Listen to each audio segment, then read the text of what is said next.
Que aun cuando los semáforos de la entidad en la que usted vive pasaran a naranja, no se ha acabado la epidemia, no se va a acabar pronto, todavía.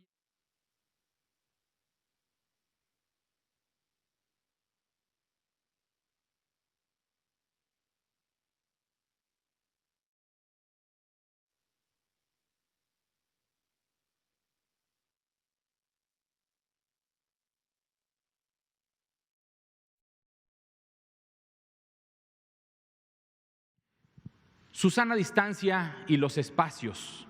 ¿Qué es el espacio íntimo? ¿Qué es el espacio personal? ¿Qué es el espacio social? ¿Qué es el espacio público? El espacio íntimo es ese que está inmediatamente alrededor de mí.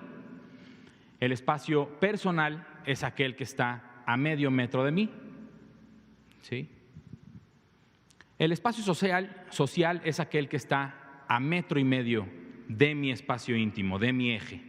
Y al final, el espacio público es aquel que está al menos a 3,5 metros de mi eje, de mi persona. En el espacio íntimo solamente entran grandes amigos, grandes amigas, nuestras parejas, cuando nos damos un abrazo, cuando tenemos una relación íntima. En nuestro espacio personal están nuestros amigos muy queridos que después de darnos un abrazo están a un medio metro de nosotros platicando. El espacio social es el que convivimos un poco más, compañeros de trabajo, personas que tienen menos intimidad con nosotros, y al final de cuentas el espacio público, en donde estamos todos, en donde no quisiéramos estar tan pegados para que otras personas que no pertenecen a nuestro espacio personal no lo invadan. Y entonces así es como recordamos que su sana distancia, ampliando sus brazos, junto con otra persona que también al mismo tiempo amplía sus brazos, se establece este espacio de al menos 1,5 metros entre eje y eje, entre persona y persona. ¿Esto por qué es importante? Porque el coronavirus y otras enfermedades respiratorias se transmiten a través de las gotas de saliva. El semáforo de riesgo epidémico.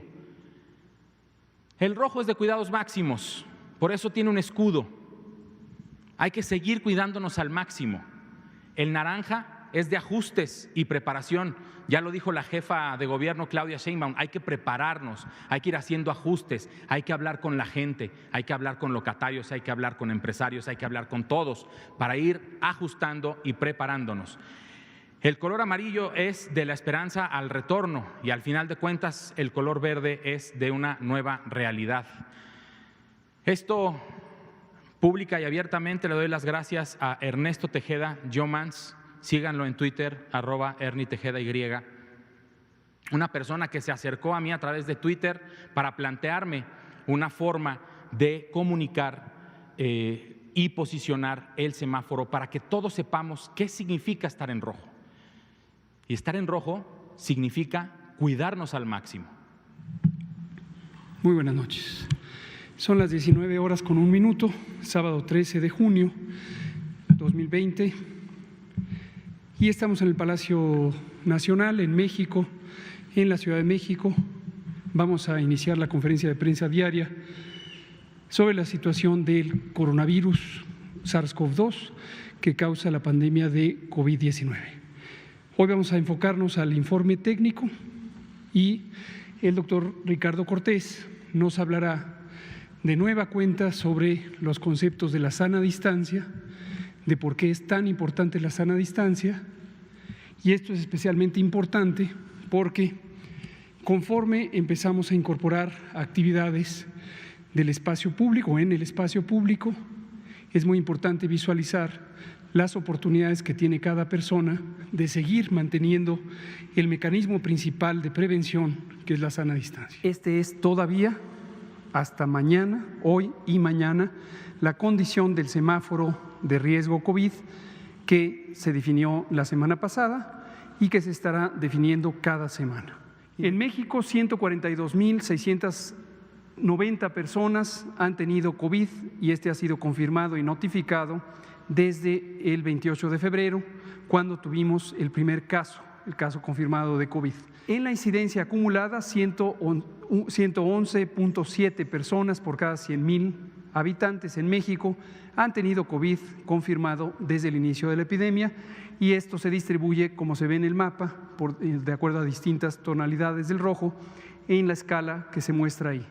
Aquí se ve, tenemos en conjunto los dos estados que ocupan el Valle de México, tienen la mitad de la epidemia y el resto son los que se distribuyen ahí. Casos de los últimos 14 días, 21.740 personas que en los últimos 14 días han tenido COVID y se ha confirmado y notificado. Vean, cuando lo vemos en este gráfico de columnas, para poder comparar fácilmente los números y la representación proporcional de cada entidad federativa, vemos que el orden va cambiando y sigue la Ciudad de México y el Estado de México siendo la zona predominante de los casos más activos, es decir, los casos recientes, pero ahora ya le sigue Jalisco consistentemente, porque Jalisco se encuentra ya en una fase de ascenso de la epidemia, seguido de Puebla, Tabasco, Guanajuato y varios otros estados. La siguiente.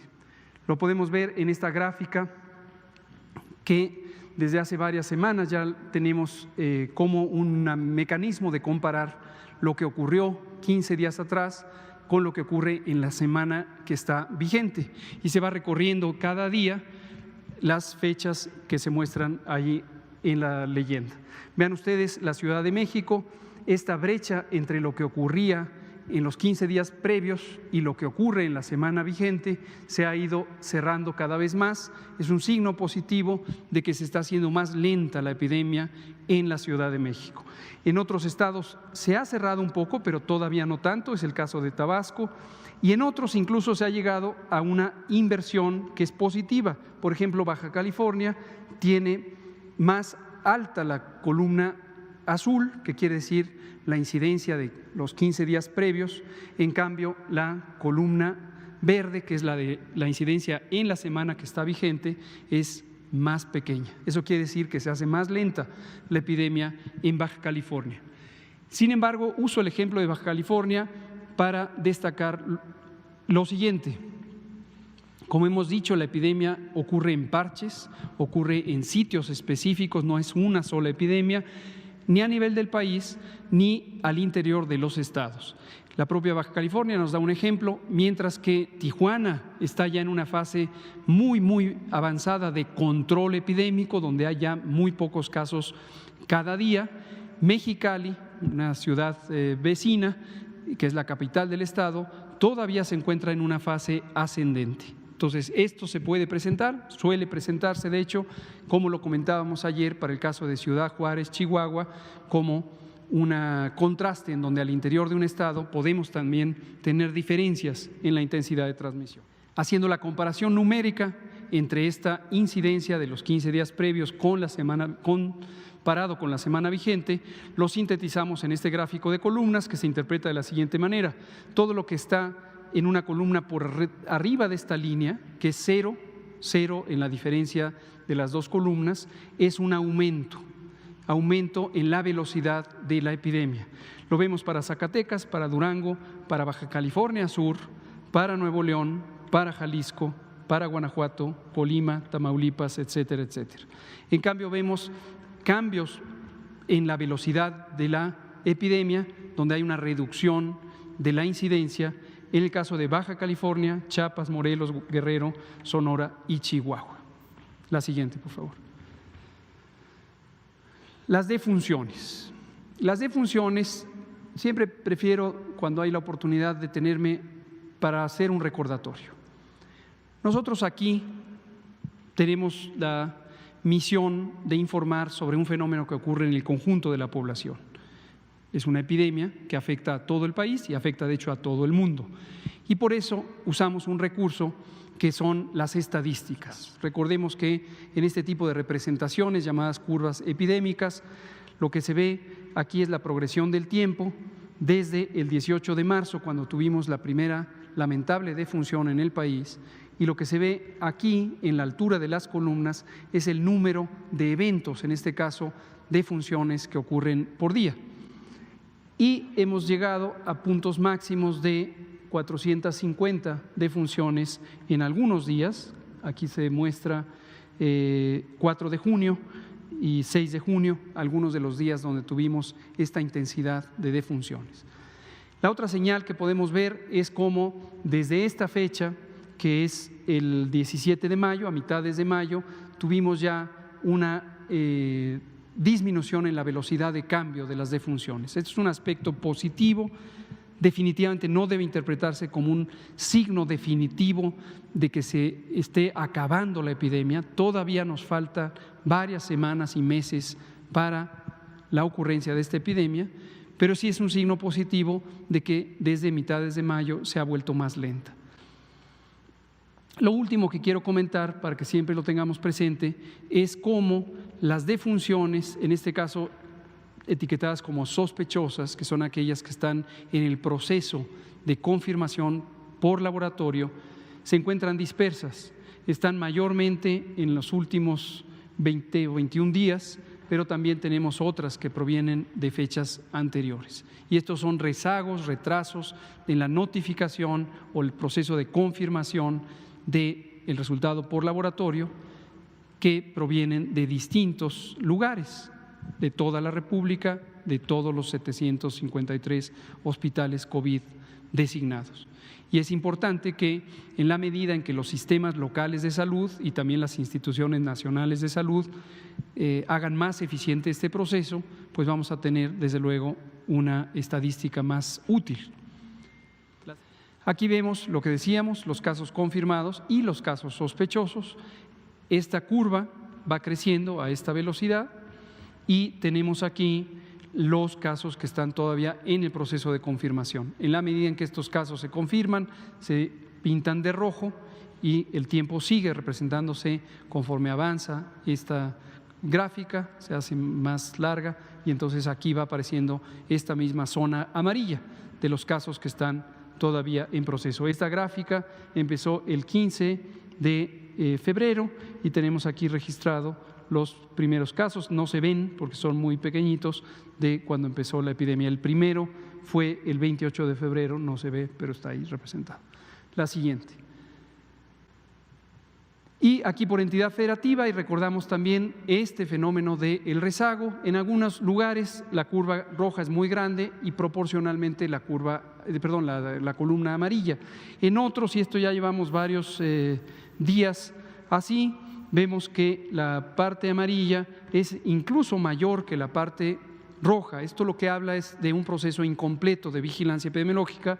En este caso es Nuevo León y Coahuila los que consistentemente durante toda la semana están teniendo un faltante del proceso de confirmación. La siguiente. Y en nuestra curva acumulada lo que se ve es que se van sumando los casos y siempre la representamos de esta manera para poder identificar cómo la trayectoria de la epidemia sigue en ascenso. ¿En qué momento vamos a ver que la epidemia empieza a reducir hasta llegar al punto en donde ya no haya casos? Situación que todavía es distante, todavía nos faltan varias semanas para llegar a ese punto. Es cuando esta curva se incline y termine siendo plana, horizontal, completamente horizontal. Eso querrá decir que ya no hay nuevos casos cada día.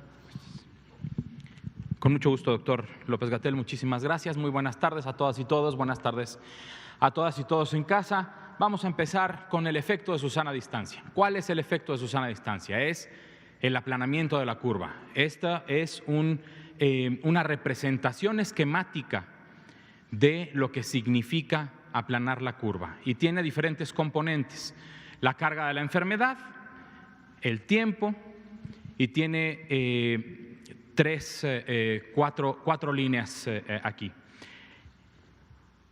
Esta línea azul punteada es la capacidad hospitalaria de base para atender pacientes graves, IRAG.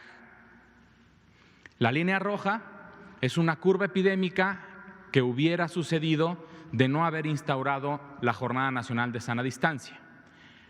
La curva verde es una curva epidémica con la Jornada de Sana Distancia y la curva azul sólida es el proceso de reconversión hospitalaria. Teníamos un número de camas de terapia intensiva, se reconvierte, se incrementa. ¿Para qué? Para que primero, con la Jornada de Sana Distancia, gracias a Susana, no suceda esto, gracias a la población. Y la curva verde es una curva aplanada. Probablemente el número de casos sea el mismo. La diferencia es en cuánto tiempo crece y luego decrece y si esto hubiera sido o no hubiera sido manejable. A partir de este punto en el que se cruzan el azul y el rojo, se hubiera desbordado todos los servicios de salud del Sistema Nacional de Salud. Esta es una gráfica hipotética, así es como se esquematiza el aplanamiento de la curva. La siguiente, por favor. Lavarse las manos con frecuencia con agua y jabón. Si no hay agua y jabón, se pueden utilizar soluciones de alcohol por lo menos al 60%. Aplicar la etiqueta respiratoria. Si uno va a estornudar o va a toser, taparse nariz y boca con el ángulo interno del codo o con un pañuelo desechable tapando nariz y boca. Mantener la sana distancia, mantén tu sana distancia. ¿No hay sana distancia? Usa cubrebocas. Transporte público, difícil mantener la sana distancia, usa cubrebocas. Pero bajando del transporte público, si el espacio es suficiente para la convivencia en el espacio social que ya definimos hace rato, uno puede estar sin el cubreboca. Para saber si eso no es contagioso de acuerdo con los datos de CDC, 10 días después de tomada la prueba y el hallazgo de un resultado positivo, esa persona se da de alta como un potencial contagiante. Reitero que si estas personas potencialmente contagiantes por ser asintomáticos y portadores del virus SARS-CoV-2 mantienen una sana distancia de al menos 1,5 metros o 2 metros, no van a contagiar a nadie si se siguen lavando sus manos, si utilizan cubreboca, dado que su saliva sí contiene el virus, y si estornudan o tosen y se tapan su nariz y boca. Pues el regreso a la nueva normalidad de personas deportistas, ¿no? Recomendaciones para gimnasios, para albercas, pues ¿qué tipos de cuidados se deben tener en estos momentos? Gracias. Gracias. Todavía no hablamos de gimnasios y albercas porque ahorita no deben operar. Así de simple. Si ahorita me pongo a explicarlo, vamos a crear confusión. Gracias. Son las 19:59 horas. Aquí terminamos. Solo quisiera dar una última frase. Recordarle a la población que aun cuando los semáforos de la entidad en la que usted vive pasaran a naranja, no se ha acabado la epidemia, no se va a acabar pronto. Todavía en la entidad en la que usted vive, es lo más probable, todas tienen una alta actividad epidémica, algunas empezarán a salir de esa intensa actividad epidémica y en todo momento usted puede hacer algo para proteger su propia salud, la salud de las personas, de su familia y de sus allegados y en general de la comunidad. Lávese continuamente las manos todas las veces que pueda, hágalo con agua y jabón. Si no hay agua y jabón, utilice alcohol gel. Cuando salga a la calle, hágalo solamente si tiene que hacerlo. Si no hay una razón indispensable para hacerlo, quédese en casa. Todavía es importante quedarse en casa. Y tercero, también muy importante, conserve sana distancia. Sana distancia para el tema de COVID, la epidemia que estamos viviendo, implica que la vía respiratoria, su nariz, su boca, su cara, no esté cerca de la cara de otra persona. Que estén por lo menos, como ha dicho el doctor Ricardo Cortés, deseablemente a 2 metros. Póngase a platicar si lo necesita, pero entre más cortito el tiempo de plática mejor y definitivamente a 2 metros. Si a usted le sorprende un estornudo y no puede contenerlo, no lo tape con las manos, tápelo con el brazo. ¡Achú! Igual a tos. Esto debe permanecer por siempre, no solamente ahorita, por siempre. Muchas gracias. Gracias.